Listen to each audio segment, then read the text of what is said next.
So I am reading Lord of the Rings for the first time, and I, like every real man, think the movies are the greatest three movies ever made in human history, and that nothing really ever comes close to it.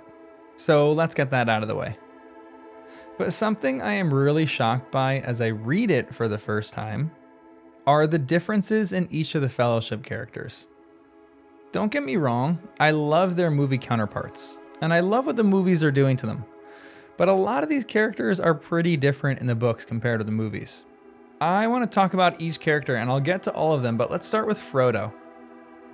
Movie Frodo is my least favorite character in the Fellowship. He just seems whiny, shy, very passive, and very secretive. I don't hate Frodo as he's the main character in the story, but movie Frodo is just okay. Contrast that with Frodo in the books, and he's still a bit reserved and secret, but he's 50 years old. Compared to the 19-year-old that we get in the movies, he is a 50-year-old man who is confident and knows what he likes and doesn't. Tolkien really knew how to write an old, confident man in Frodo. There's a whole section that's missing in the movies, rightfully so, because this is probably would be a boring section in the films, where Frodo sells Bag End and moves to a different house. In the books, Frodo seems much more calculated and a much better leader to the four hobbits than his movie counterpart. Now let's talk about Gandalf. This character, in my opinion, is one of the least changed from book to movie, but he still has a few changes. The biggest one being that in the movies, he is the undisputed leader of the Fellowship. He tells them where to go and what to do. Even when he lets the ring bearer make a decision, he's still doing so out of leadership.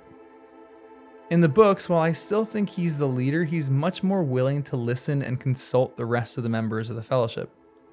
He also is not quite as powerful in the books to me, and I'll talk about that in a second.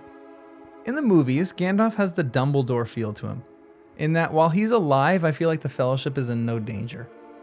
When he dies in the film, I was terrified, but in the books, when he actually falls, it makes me feel so much more dramatic about the whole thing. But it's not as detrimental to the leadership of the Fellowship. It's detrimental to the entirety of the Fellowship because one of their members is gone, but not so much to the leadership of the Fellowship. It might sound harsh to say, but Aragorn picks it up, and the rest of the Fellowship essentially just do what needs to be done. He also seems less powerful in the books at that moment. It might sound weird to say this, and it's a small thing, but in the books, Gandalf seems to go after the Balrog willingly. He hangs onto the ledge, and while he could easily pull himself up, chooses to fall after he says, "Fly, you fools."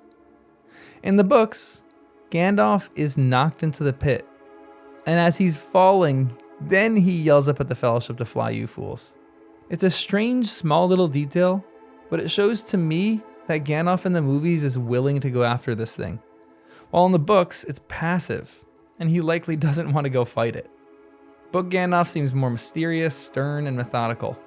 He spends years investigating the ring, and his role is more of a wise mentor than a direct leader.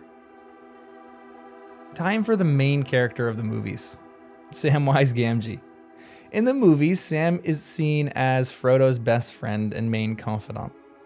He's loyal but also wiser than Frodo in a lot of ways. I think when I watch the movie, Sam is my favorite character because of his determination and growth. He is determined to do what is right in the films, which leads him to take the ring from Frodo, but also has significant growth in that he's a terrible fighter and then grows to be better with time. And also his bravery and courage grow immensely in the films. He starts off by being a passive member of the duo when Gandalf almost turns him into a horse and then makes him go with Frodo. But Book Sam is a bit more even-keeled to me as I'm reading it for the first time. He seems much more loyal from the start, but also seems less like Frodo's best friend and more like his servant. Again, it might sound weird, but I think this is all chalked up to age. Frodo being around 15 years older than Sam is in the books, I think Sam just respects him as his elder. He's also just brave from the beginning, fighting off the Barrow-wights and jumping into action immediately. And on top of all of that, I think he's just more confident in himself. Now onto our favorite comedic duo, Merry and Pippin. Movie Merry and Pippin are just comedic punchlines. They provide a lot of laughs in the series as they are just unserious and silly, and while Pippin still is a bit unserious in the books, and I think Pippin actually does an excellent job portraying himself in the films, Merry is a much more serious person. There's even small details in the book that makes me think they're both more normal people than just being a comedic element. I loved how Merry just decides to go for a walk while he's in Bree after they check into their hotel room.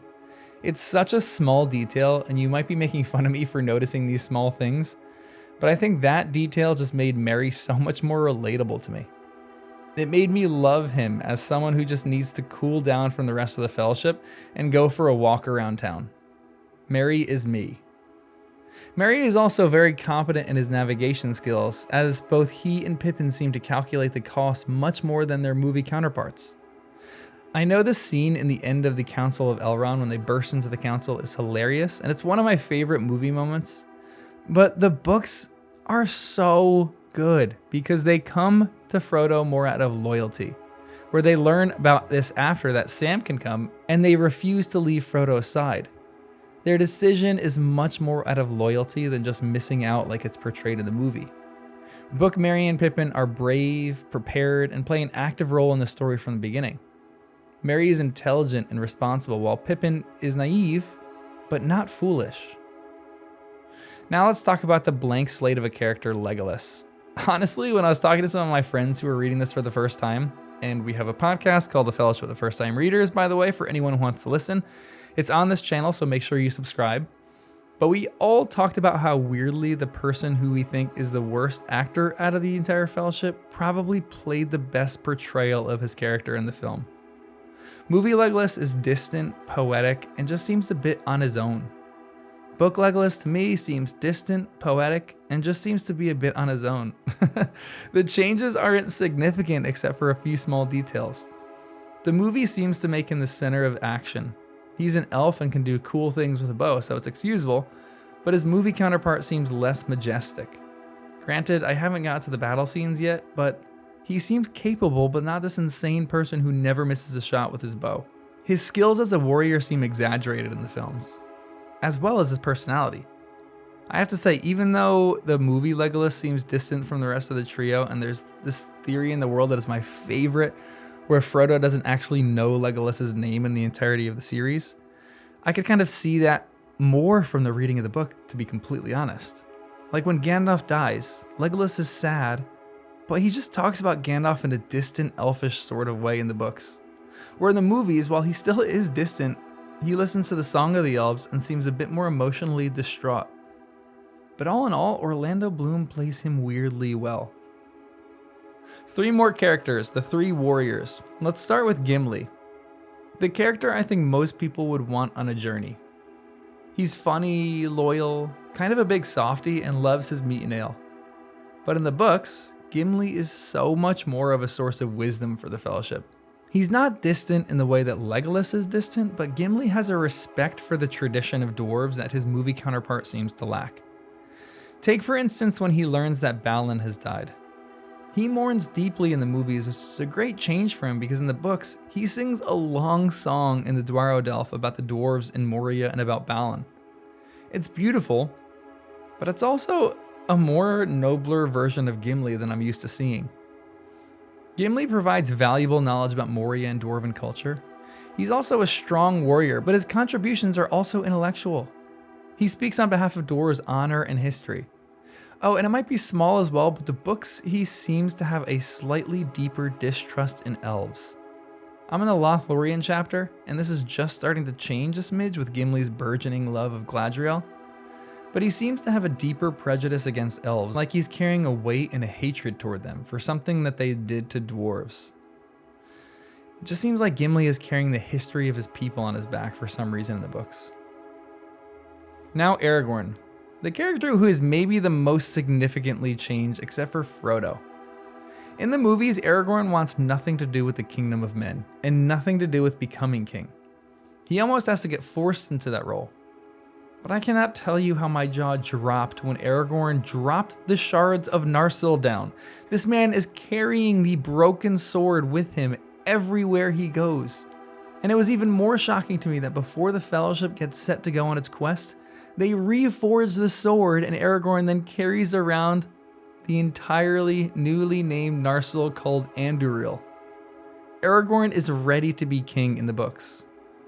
He's also a bit ruder. It's a funny section, but he makes fun of the barkeeper of the prancing pony to his face.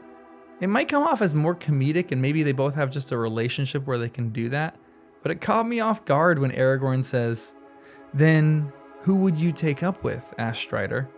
"A fat innkeeper who only remembers his own name because people shouted at him all day?" How dare he call the innkeeper fat? It shocked me just a little bit to see Aragorn more unserious here. I love Viggo with all my heart. I think he is a perfect fit for Aragorn, but maybe he doesn't have the unseriousness that Aragorn has in the books. But Aragorn in the movies is a really good tracker.